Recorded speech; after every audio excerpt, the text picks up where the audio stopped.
Picture this, a 6-lane highway in the center of one of the wealthiest cities on Earth. Midday, peak hour, yet there is almost nobody on it. Not because of a holiday, not because of roadworks. Because the people who once filled those lanes have left. Their cars remain in parking structures, gathering a fine layer of desert dust. It is the same dust that settles over everything in this part of the world when movement slows and the energy disappears. The restaurants they used to fill are still open, the lights are still on, the menus are still printed, but the tables sit empty and the staff wait near the entrance, watching a street that was once impossible to cross without checking both directions. This is not a film set, it is not a disaster simulation. This is downtown Dubai in 2026. And if you have been paying attention to anything beyond the promotional campaigns, influencer reels, and tourism board press releases, you already know that something far more significant is unfolding. This is not just a bad quarter, it is not simply a temporary disruption. What is unfolding is the slow and highly visible exposure of a city built almost entirely on arrival, on people coming, on capital landing, on ambition checking in and spending freely. When a city like that begins losing people at the scale Dubai is reportedly experiencing, the consequences do not disappear with a new marketing campaign, a discounted hotel rate, or a softened visa policy. The effects spread everywhere. They reach the streets, the airports, the labor camps that glossy brochures rarely mention. They reach the legal and financial systems that many residents trusted completely until conditions changed. Today, we are going to examine every layer of that story. We will look at the mechanisms behind the departures, the economic pressures beneath the headlines, and the human cost hidden beneath the spectacle. Because the question people are now asking quietly in boardrooms, departure lounges, and private conversations that never make it onto social media is no longer whether Dubai is facing challenges. The available data has already answered that question. The real question is why? Why are people leaving? Why are once busy streets becoming quieter? Why is one of the world's most connected aviation hubs suddenly seeing signs of strain? And what does the answer reveal about the city beneath the towers, the supercars, and the manufactured islands? To begin, consider a number that immediately changes the conversation. 127,000. According to reports and publicly discussed estimates, that is the number of resident visa cancellations recorded during the first quarter of 2026 alone. Not over a year. Not over a decade. Just 3 months. That level of movement goes far beyond the normal churn expected in an international city with a large expatriate population. It suggests something larger, something more deliberate. Many of those departures appear to have been driven by a growing sense of urgency rather than the attraction of a better opportunity elsewhere. Among those leaving were reportedly tens of thousands of senior professionals and middle managers, the people responsible for much of Dubai's day-to-day economic activity. Lawyers, compliance officers, financial analysts, logistics directors, the professionals who help keep the machine running. These were not people operating on the margins of the economy. They formed part of the connective tissue that held it together. When they left, they took far more than their jobs with them. They took school fees that supported international campuses, restaurant spending, apartment leases, everyday economic activity that rarely appears in headlines but quietly sustains an entire urban ecosystem. The departure of high-earning residents affects far more than luxury sectors. It influences everything from local businesses to property markets and service industries. And the scale of those departures became increasingly difficult to ignore. Dubai was built around a simple assumption: more arrivals. More people. More capital. More construction. More records broken. More ambitious projects announced before. One of the clearest places to see it was the airport. Dubai International Airport has never been just an airport. Think of it as a physical thesis statement. A declaration built into the desert, designed to tell the world that global movement flowed through this city. In 2025, more than 95 million passengers passed through its terminals. For many observers, that figure appeared to confirm something permanent. It suggested that Dubai had achieved a form of global gravity, an importance so deeply embedded in international travel and commerce that it could not easily be reversed. Then came 2026. Reports began circulating that thousands of flights had disappeared from schedules within a relatively short period. Not delayed. Cancelled. Airlines across multiple markets reassessed routes, operating costs, insurance considerations, and broader regional risks. When risk calculations change, airlines do not make emotional decisions. They make financial ones. Routes are adjusted. Capacity is reduced. Resources are moved elsewhere. For a city whose identity is deeply connected to global connectivity, even a temporary disruption can carry consequences far beyond aviation. But the most revealing images were not found on departure boards. They were found inside the terminals themselves. The airport was not completely empty. Passengers still moved through the halls. Duty-free stores continued operating. Check-in counters remained active. From a distance, everything looked familiar. Yet the direction of movement appeared different. For decades, Dubai's airport symbolized arrival. People came with opportunities, investments, business plans, and ambitions. Now, many travelers seemed to be heading the other way. They were not arriving to build something. They were leaving with whatever they could carry and whatever they were willing to leave behind. And nowhere was that reality more visible than in the long-stay parking structures. Reports emerged describing rows of luxury vehicles left unattended. Ferraris, Lamborghinis, Bentleys, McLarens. Vehicles worth hundreds of thousands of dollars sitting beneath a growing layer of dust. In some stories, keys were reportedly left behind. No sale arranged. No collection scheduled.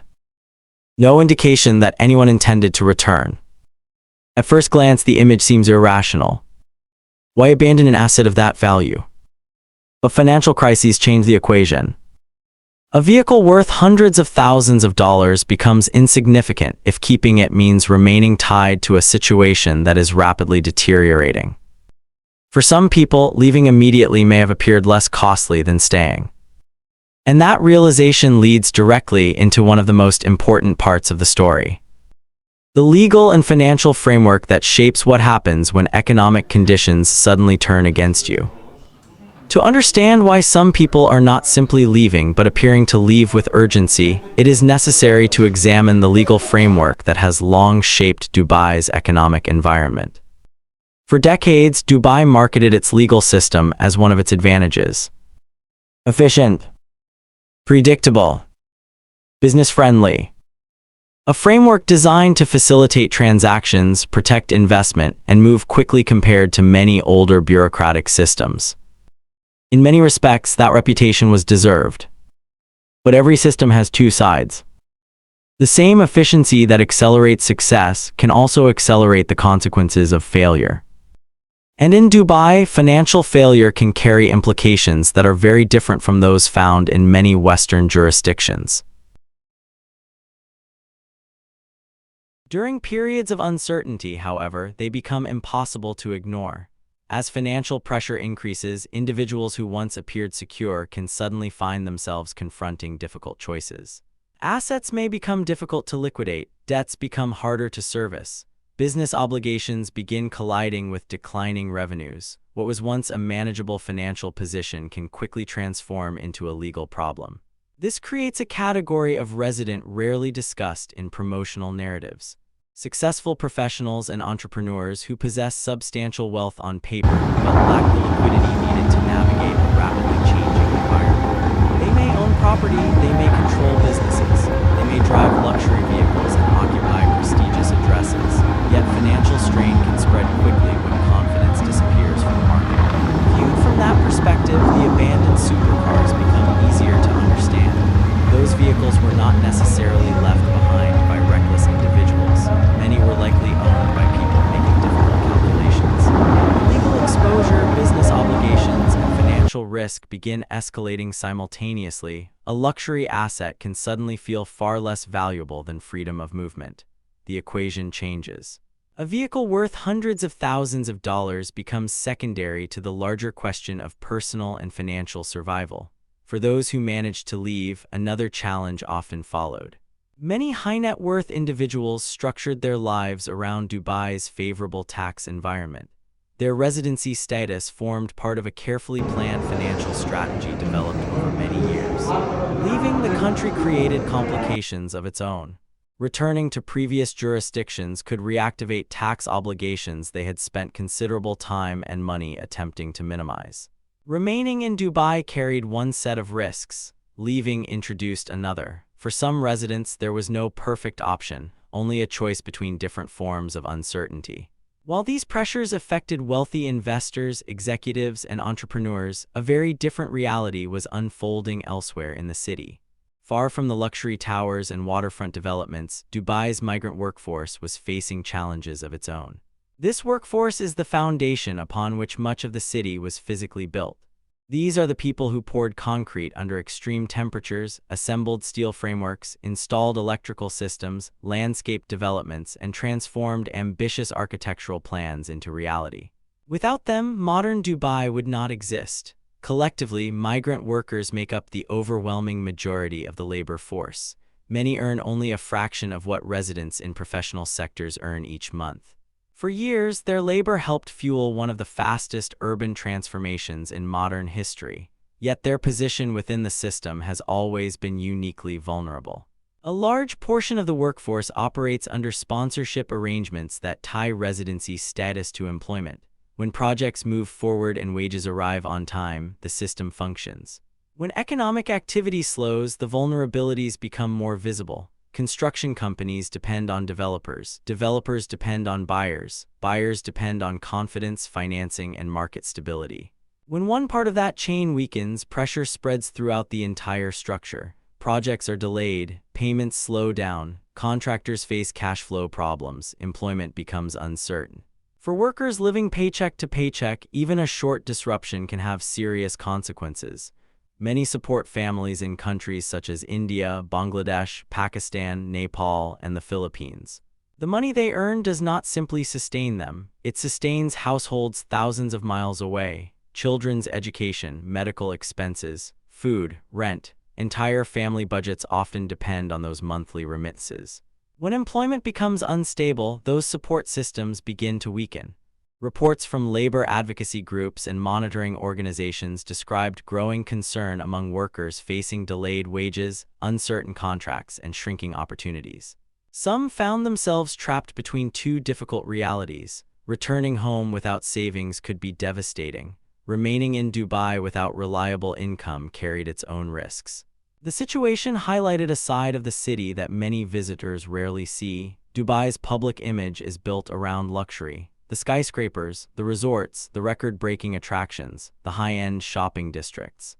Yet beneath that image exists an enormous workforce responsible for keeping the entire system operational. Under normal conditions, these two worlds remain largely separate. The luxury economy receives the attention. The labor economy remains mostly invisible, but economic stress has a way of revealing connections that are usually hidden. When growth slows and confidence weakens, the distance between those worlds begins to shrink. The challenges faced by investors, developers, and business owners eventually reach construction sites, labor accommodations, and service industries. The effects spread downward through the system. And once that process begins, the consequences become increasingly difficult to conceal. Because while headlines often focus on financial markets and luxury property values, the true health of a city is often reflected in the experiences of the people whose labor keeps it functioning every day. By early 2026, signs of strain were appearing at every level of Dubai's economic hierarchy. From corporate boardrooms to construction camps, uncertainty was becoming a common theme. And the city itself was beginning to show the effects. The streets were changing. The atmosphere was changing. The perception of momentum that had defined Dubai for decades was beginning to feel less certain. In the next part of this story, those changes become impossible to ignore, because the streets themselves started telling a story that official statements could no longer fully control.